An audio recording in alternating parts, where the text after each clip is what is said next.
शरद पवार यांच्या खासदारांनी थेट पंतप्रधान नरेंद्र मोदी यांची भेट घेतलेली आहे। या संदर्भातली बातमी आपण सुरुवातीला बघूया। एकीकडे संसदेमध्ये विरोधी पक्ष सरकारला सध्या त्राही भगवान करून सोडतायत, तर दुसरीकडे राष्ट्रवादी शरदचंद्र पवार पक्षाच्या खासदारांनी आज पंतप्रधान नरेंद्र मोदी यांची भेट घेतली आहे। सुप्रिया सुळे यांच्यासोबत 8 खासदारांनी पंतप्रधान नरेंद्र मोदी यांच्यासोबत अर्धा तास चर्चा केली आणि या बैठकीमध्ये पवारांच्या ऊर्जेचा आदर्श हा सगळ्यांनी घ्यायला हवा असे गौरवोद्गार देखील पंतप्रधान नरेंद्र मोदींनी काढलेत। मतदारसंघामधल्या समस्या, विकास प्रकल्प, पाऊस या सगळ्या मुद्द्यांवरून खासदारांनी चर्चा केल्याचं समजतंय। मात्र ही बैठक धोरणांच्या संदर्भात होती, राजकारणाच्या संदर्भात नाही असं देखील ठासून या खासदारांनी सांगितलंय। मतदारसंघ फेररचना विधेयक किंवा एनडीए मध्ये सहभाग याविषयी कुठलीही चर्चा या बैठकीमध्ये झालेली नाही असं खासदार अमोल कोल्हे यांनी पत्रकार परिषद घेऊन स्पष्ट केलंय। याशिवाय फुले दाम्पत्य, लोकशाहीर अण्णाभाऊ साठे, राष्ट्रसंत तुकडोजी महाराज यांना मरणोत्तर भारतरत्न दिला जावा असा आग्रह देखील त्यांनी पंतप्रधान मोदींकडे केलाय। एकीकडे शिंदेचे खासदार पंतप्रधान मोदींची भेट घेऊन आल्याच्या नंतर ठाकरेंच्या शिवसेनेनं टीकेची राळ उडवली होती।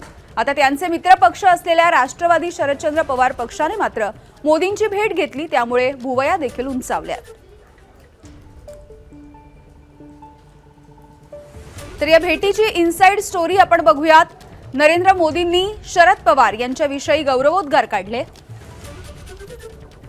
शरद पवार यांच्या ऊर्जेचा सगळ्यांनी आदर्श घ्यायला हवा असा सल्ला देखील मोदींनी दिलाय। पवारांच्या तब्येतीची देखील आज पंतप्रधान नरेंद्र मोदी यांनी सुप्रिया सुळेंकडे चौकशी केली।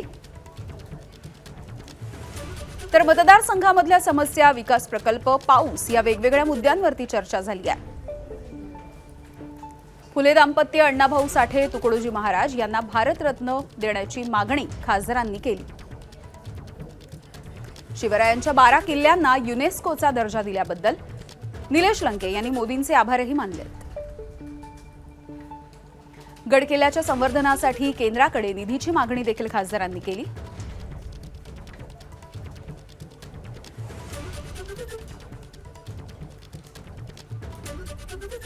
तर पंतप्रधान नरेंद्र मोदी यांची भेट घेणं म्हणजे डिलिमिटेशन किंवा एनडीए मध्ये सहभागी होणं असं होत नसल्याचं स्पष्टीकरण खासदार अमोल कोल्हे यांनी दिलंय। त्यांनी पत्रकार परिषद देखील घेतली होती।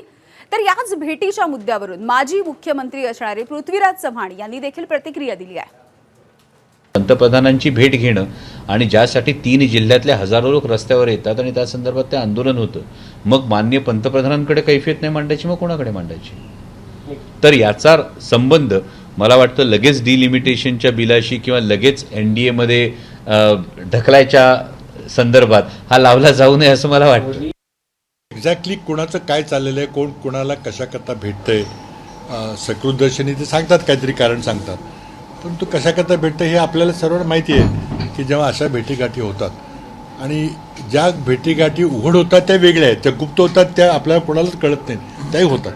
मला आमचे जे सत्ता पक्षातले जे काही मित्रमंडळी जुने आहेत ते सांगतात की आम्ही हा पक्ष फोडणार, आम्ही उद्धव ठाकरेंचा पक्ष फोडला तसं आम्ही राष्ट्रवादी पण फोडणार असे हे लोक सांगतात आम्हाला। आता होतील का नाही मला माहीत नाही, पण माझ्या माहितीप्रमाणे पृथ्वीराज चव्हाण साहेब फार मोठे नेते आहेत।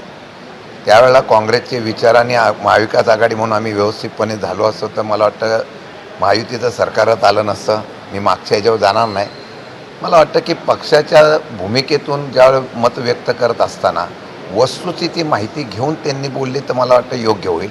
आणि मला खात्री आहे की देशाचे राहुल गांधींच्या बरोबर असलेल्या बैठकीला सुप्रियाताई आणि सगळे आमचे खासदार उपस्थित राहतात, इंडिया आघाडीच्या बैठकीला उपस्थित राहतात।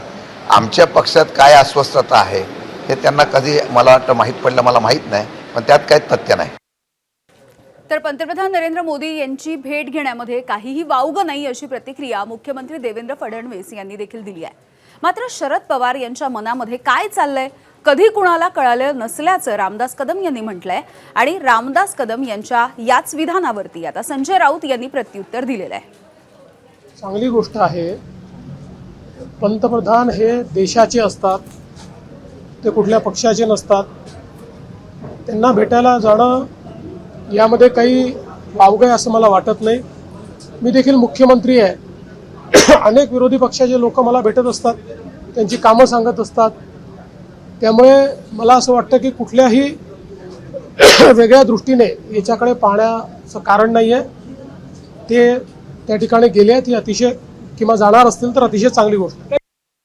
पवारसाहेबांचा अंत कोणाला लागतो काय कधी? ते कधी काय करेल ते महाराष्ट्र इतका अवस्थाना पाहतोय, पण आतापर्यंत त्यांना ओळखण्याची कुणाची हिंमत नाही झाली. आणि म्हणून त्यांचे खासदार जर भेटणार असतील तर अधिक चांगलं आहे. बिल पास होईल, महिलांना न्याय मिळेल. महिला जसं आता विधानसभेत आहेत येतील, केंद्रात देखील बसतील अधिक महिला. आणि पवारसाहेब एक कोथ्या वृत्तीचे नाही, ते उंच विचाराचे आहेत. ते जर तसा निर्णय घेत असतील तर त्यांचं स्वागत. प्रधानमंत्र्यांना एकत्र जाऊन यासाठी भेटावं लागत आहे की प्रधानमंत्री संसदेमध्ये येत नाहीत भेटण्यासाठी. ते काय लपून छपून भेटत नाहीत ना. रिसर त्यांनी त्यांची वेळ घेतलेली आहे आणि त्यांच्याबरोबर सुप्रियाताई सुळे त्यांचं नेतृत्व करतायत. तर अशा नुसत्या भेटीगाठी घेऊन काय उपयोग आहे? त्यांनी खरं तर एनडीए मध्ये यायला हवं अशा पद्धतीची एक इच्छा केंद्रीय मंत्री असणारे रामदास आठवले यांनी बोलून दाखवली आहे. हे 8 खासदार जर पंतप्रधानांना भेटले असतील, त्याच्या अगोदर माननीय शरद पवार साहेब त्यांना भेटले होते, सुप्रिया सुळे त्यांना भेटलेल्या होत्या. पंतप्रधानांना भेटण्याचा सगळ्यांना अधिकार आहे, पण फक्त भेटून काय उपयोग आहे? त्यांना भेटायचं असेल तर त्यांनी एनडीएमध्ये आलं पाहिजे. मी अनेक वेळेस सांगितलेलं आहे पवार साहेबांना की आपण एनडीएमध्ये आलं पाहिजे.